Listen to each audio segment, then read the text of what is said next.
Hello बच्चों, मैं doctor Sunita Nandal आपके लिए हिंदी व्याकरण का एक इम्पोर्टेंट टॉपिक लेकर आई हूँ। टॉपिक है वाच्य। तो आइए देखते हैं वाच्य क्या है। क्रिया के जिस रूपांतर से यह ज्ञात हो कि वाक्य में क्रिया द्वारा किए गए विधान का प्रधान विषय कर्ता है, कर्म है अथवा भाव है। तीन चीजों को याद रखो, कर्ता, कर्म और भाव। क्रिया के जिस रूपांतर से ये ज्ञात हो, यानी कि ये पता चले, क्रिया के जिस रूपांतर से यह पता चले कि वाक्य में क्रिया द्वारा किए गए विधान का प्रधान, क्रिया ने जो काम किया है, क्रिया ने जो विधान किया, उसका प्रधान कौन है? कर्ता है, कर्म है या भाव है, उसे क्या कहेंगे? वाच्य। फिर देखिए, क्रिया के जिस रूपांतर से यह पता चले कि वाक्य में क्रिया द्वारा किए गए विधान का प्रधान विषय, क्रिया द्वारा किए गए विधान का प्रधान विषय कर्ता है, कर्म है अथवा भाव है, उसे क्या कहेंगे? वाच्य। वाच्य के भेद ये दो तीन तरह से होते हैं। एक तो वाच्य के सीधे तीन भेद बना दिए, कर्तृवाच्य, कर्मवाच्य और भाववाच्य। और कई बार क्या कर देते हैं, वाच्य के भेद बना दिए दो, कर्तृवाच्य। ये लिखने में ध्यान देखें, ये ऊपर र है, कर, ये त, नीचे भी री है। कर्तृवाच्य, कर्तृवाच्य और अकर्तृवाच्य। वाच्य के कितने भेद बना दिए? दो। नंबर एक कर्तृवाच्य, नंबर दो अकर्तृवाच्य। अब अकर्तृवाच्य के कितने बना दिए? ये इसमें आप वर्तनी की जो शुद्धि है उसमें देखेंगे, कर्तृवाच्य में ऊपर र लगता है और नीचे री लगती है, ये गलती ना करें। अकर्तृवाच्य के दो भेद हैं, कर्मवाच्य और भाववाच्य। कर्मवाच्य और भाववाच्य। अब पहला है कर्तृवाच्य। कर्तृवाच्य किसे कहते हैं? जिस प्रयोग में क्रिया द्वारा कही गई बात का मुख्य विषय कर्ता है। जिस प्रयोग में क्रिया द्वारा कही गई बात का मुख्य विषय करता है, तो क्या कहलाएगा? कर्तृवाच्य।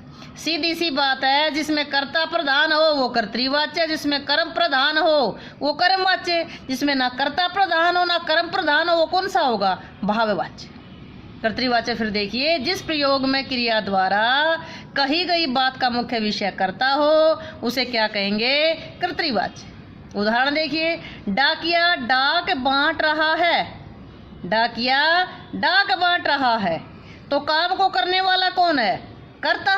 तो कर्ता कौन है? काम कौन सा काम हो रहा है? डाक बांट रहा है। कौन बांट रहा है? डाकिया। तो काम को करने वाला कौन है? डाकिया, यानी डाकिया इसमें कर्ता है। तो इसमें कौन सा वाच्य हुआ? ये कर्तृवाच्य। कौन सा वाच्य हुआ? ये कर्तृवाच्य। अगला देखते हैं कर्मवाच्य। जिस वाक्य में क्रिया का संबंध कर्म से हो, जिस वाक्य में क्रिया का संबंध किससे हो? कर्म से हो, तो क्या कहलाएगा? कर्मवाच्य। और जिस वाक्य में क्रिया का संबंध किससे हो? कर्ता से हो, कर्ता से हो तो कर्तृवाच्य। क्रिया का संबंध कर्म से हो तो कर्मवाच्य। कर्मवाच्य को उदाहरण देखिए, कमल से पत्र लिखा जाता है। कर्मवाच्य की पहचान क्या है? उसमें से या के द्वारा आता है, से या के द्वारा आता है। कर्तृवाच्य की क्या पहचान थी? या तो उसमें कर्ता केवल कर्ता होगा, उसके साथ ने नहीं आएगा, और कई जगह उसमें ने शब्द भी छुपा होगा। ने शब्द भी छुपा होगा, तो कर्ता के साथ ने भी लगा होगा और तो कर्ता के साथ ने छुपा भी होगा। तो इसमें कर्ता प्रधान है तो कर्तृवाच्य है, इसमें क्रिया का संबंध कर्म से हो तो कर्मवाच्य है। उदाहरण देखिए, कमल से पत्र लिखा जाता है। कमल से का मतलब यहाँ कमल के द्वारा, तो इसमें से या के द्वारा जो चिन्ह है वो किसके साथ आते हैं? कर्मवाच्य में आते हैं। अगला देखिए भाववाच्य। जिस वाक्य में कर्ता या कर्म की प्रधानता ना हो, बल्कि किसकी प्रधानता हो? भाव की प्रधानता हो। किसकी ना हो? कर्ता और कर्म की प्रधानता ना हो। कर्ता की प्रधानता किस में होगी? कर्तृवाच्य में। और कर्म की प्रधानता किस में होगी? कर्मवाच्य में, जिसमें कर्ता और कर्म की प्रधानता ना हो, बल्कि किसकी प्रधानता हो? भाव की प्रधानता हो। जिसमें भाव की प्रधानता हो वो भाववाच्य, जिसमें कर्ता की प्रधानता हो वो कर्तृवाच्य, जिसमें कर्म की प्रधानता हो वो कर्मवाच्य, जिसमें कर्ता और कर्म की प्रधानता ना होकर किसकी प्रधानता हो? भाव की, वो कौन सा कहलाएगा? भाववाच्य। इसका उदाहरण देखिए, रीमा से देखा नहीं जाता। यहाँ से या के द्वारा, से या के द्वारा कर्मवाच्य में भी होता है और भाववाच्य में भी होता है। से या के द्वारा कर्मवाच्य, इसमें कर्मवाच्य में भी से आया है, भाववाच्य में भी से आया है, लेकिन इसमें अंतर क्या है? इसमें कर्म आया है और इसमें कर्म नहीं आया, इसमें केवल भाव आया है। इसमें केवल भाव आया है और इसमें कर्मवाच्य में कर्म आया है। कर्मवाच्य में कर्म की प्रधानता आई है और भाववाच्य में भाव की प्रधानता आई है, इसलिए कौन सा वाच्य है? ये भाववाच्य है। अब ये कैसे पता चलेगा कि कर्तृवाच्य, कर्मवाच्य और भाववाच्य की पहचान क्या है? सबसे पहले वाच्य के भेद बना दिए 3, कर्तृवाच्य, कर्मवाच्य और भाववाच्य। नंबर 1 कर्तृवाच्य, नंबर 2 कर्मवाच्य, नंबर 3 भाववाच्य। अब पहचान कैसे करेंगे? सबसे पहले से या के द्वारा होगा। से या के द्वारा किस में होता है? कर्मवाच्य में भी होता है, भाववाच्य में भी होता है। पहला क्वेश्चन क्या है हमारा? से या के द्वारा देखेंगे तो से या के द्वारा कर्मवाच्य में भी होता है और भाववाच्य में भी होता है। फिर पहचान कैसे होगी? इससे पहचान में क्या आया? कर्तृवाच्य निकल कर आया। से या के द्वारा इसमें नहीं होता।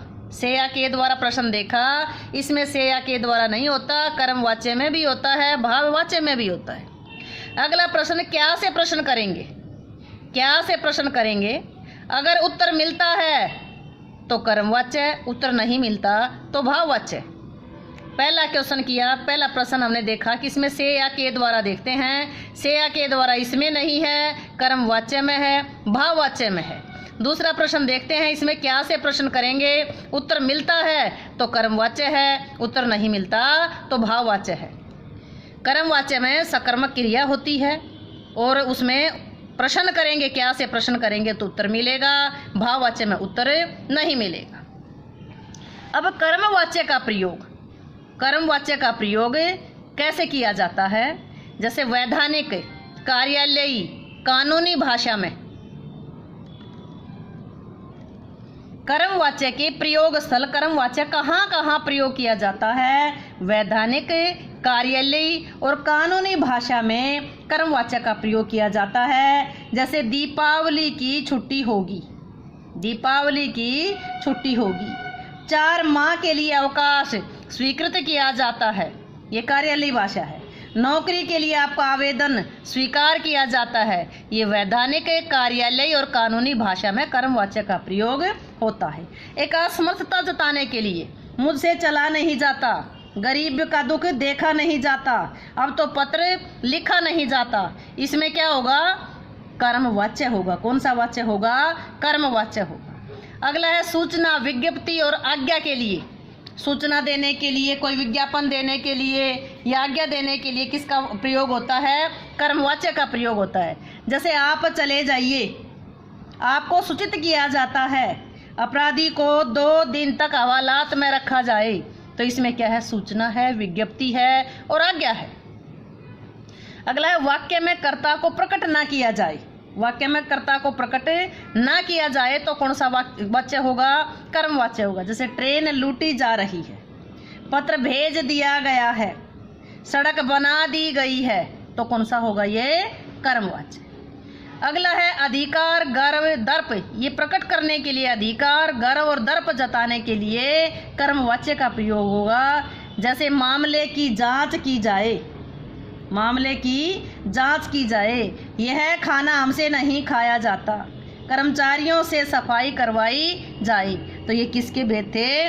कर्मवाच्य का प्रयोग किन किन स्थल पर किया जाता है, किस किस जगह पर किया जाता है, किसके लिए था?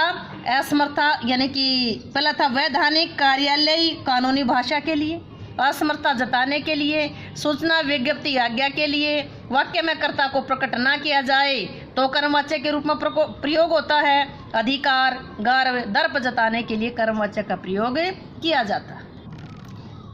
अगला है भाववाच्य। जिस वाक्य में कर्ता कर्म की प्रधानता ना होकर के किसकी प्रधानता हो, भाव की प्रधानता हो, तो क्या कहलाएगा, भाववाच्य। भाववाच्य में क्रिया सदा पुल्लिंग, एक वचन, पुल्लिंग क्रिया किसकी होगी, पुल्लिंग होगी, एक वचन होगी, अकर्मक होगी और अन्य पुरुष में होती है। भाववाच्य में जो क्रिया है वो हमेशा पुल्लिंग, एक वचन, अकर्मक है और अन्य पुरुष में होती है। जैसे रीमा से देखा नहीं जाता, चलो चला जाए। अगला अशक्तता। आज मुझसे खड़ा भी नहीं हुआ जाता है। अशक्तता प्रकट करने के लिए भाववाच्य का प्रयोग होता है। आज मुझसे खड़ा भी नहीं हुआ जा रहा। आज्ञा और अनुमति के लिए कौन सा वाच्य प्रयोग होगा, भाववाच्य प्रयोग होगा। अब प्रस्थान किया जाए, अब प्रस्थान किया जाए। अब कुछ तरीके हैं कर्तृवाच्य से कर्मवाच्य बनाने के लिए हमें क्या करना चाहिए। अब वाच्य परिवर्तन करने के लिए कर्तृवाच्य से कर्मवाच्य बनाना। कर्तृवाच्य से कर्मवाच्य बनाने के लिए जो तरीके अपनाए जाते हैं, सबसे पहले कर्तृवाच्य की मुख्य क्रिया को, कर्तृवाच्य की जो क्रिया है उसको सामान्य भूतकाल में बदलिए। जैसे राम पत्र लिखता है, क्रिया कौन सी थी, मुख्य क्रिया थी ना, पत्र लिखता है, ता का मतलब वर्तमान काल, तो उसको क्या लिखा, राम द्वारा पत्र लिखा जाता है।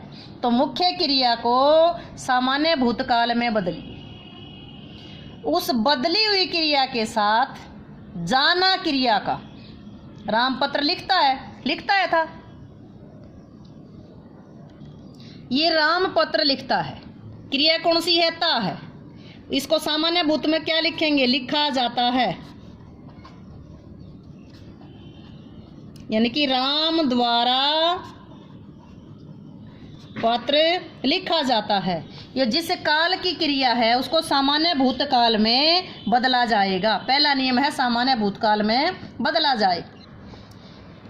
इसका दूसरा नियम है जाना क्रिया का काल, पुरुष, वचन और लिंग के अनुसार जो रूप हो उसे जोड़ करके साधारण क्रिया को संयुक्त क्रिया में बदला जाता है।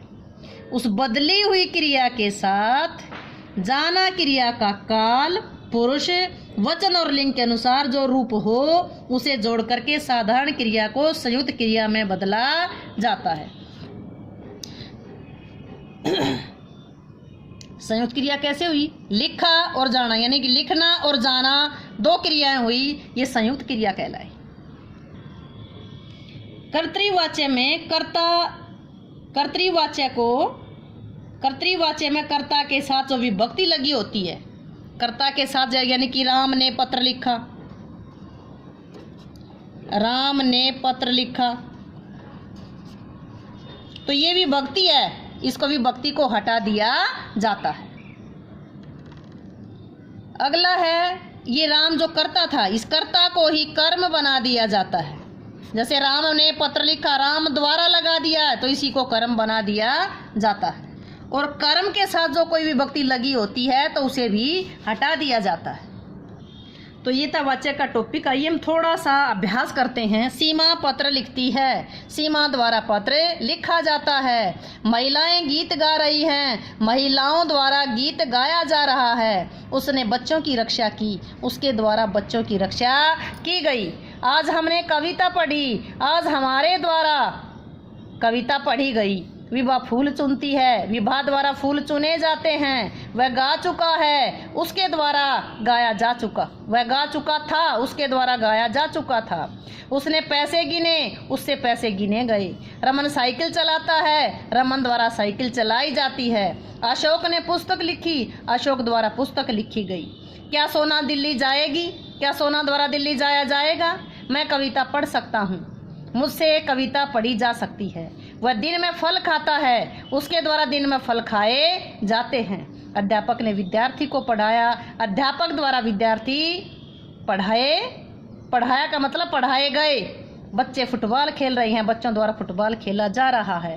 रोगी पानी भी नहीं पी रहा, रोगी से पानी भी नहीं पिया जा रहा। अब कर्तृवाच्य से भाववाच्य। भाव में कर्म नहीं होता। बच्चे सजा रहे हैं, बच्चों द्वारा सजाया जा रहा है। पक्षी उड़ते हैं, पक्षियों द्वारा उड़ा जाता है। उसने झटके से खोला, उसके द्वारा झटके से खोला गया। घोड़े तेज दौड़ते हैं, घोड़ों द्वारा तेज दौड़ा जाता है। आओ अब दौड़ें, आओ अब दौड़ा जाए। मैं पकाऊंगी, मेरे द्वारा पकाया जाएगा। सिद्धार्थ नहीं पढ़ता, सिद्धार्थ से पढ़ा नहीं जाता। रोगी नहीं चल सकता, रोगी द्वारा चला नहीं जाता। मोर नहीं नाचते, मोरों से नाचा नहीं जाता। सैनिक नहीं डरा, सैनिक से डरा नहीं गया। अध्यापिका जोर से नहीं बोलती, अध्यापिका से जोर से नहीं बोला जाता। अब भाववाच्य या कर्मवाच्य उल्टा है। हमने सीधा सीखा था कर्तृवाच्य से भाववाच्य। भाववाच्य और कर्मवाच्य में पहली पहचान की थी, उसमें से या के द्वारा आएगा, इसमें ने आएगा या सीधा होगा। हमसे सहा नहीं जाता, हमसे का मतलब हमारे द्वारा, यानी कि हम सह नहीं सकते। हमारे द्वारा प्रार्थना की गई, हमने प्रार्थना की। ने आ गया ना कर्ता का। माला द्वारा खाना खाया गया, माला ने खाना खाया। लड़कों द्वारा हंसा नहीं जाता, लड़के नहीं हंसते। आज घूमने चला जाए, आज घूमने चलें। रोगी द्वारा दवाई खाई गई, रोगी ने दवाई खाई। चिड़िया से नहीं बैठा जाता, चिड़िया नहीं बैठी। ड्राइवर द्वारा बस रोकी गई, ड्राइवर ने बस रोकी। नीरज से पढ़ा नहीं जाता, नीरज पढ़ नहीं सकता। विजय से अखबार बेचा जाएगा, विजय अखबार बेचेगा। तो ये थे वाच्य। कर्तृवाच्य से कर्मवाच्य, कर्तृवाच्य से भाववाच्य, भाववाच्य और कर्मवाच्य से वो उल्टा कर्तृवाच्य। उम्मीद है कि ये टॉपिक आपको अच्छे से समझ आया होगा। समझ आया हो तो वीडियो को लाइक करें, शेयर करें, चैनल को सब्सक्राइब करना ना भूलें।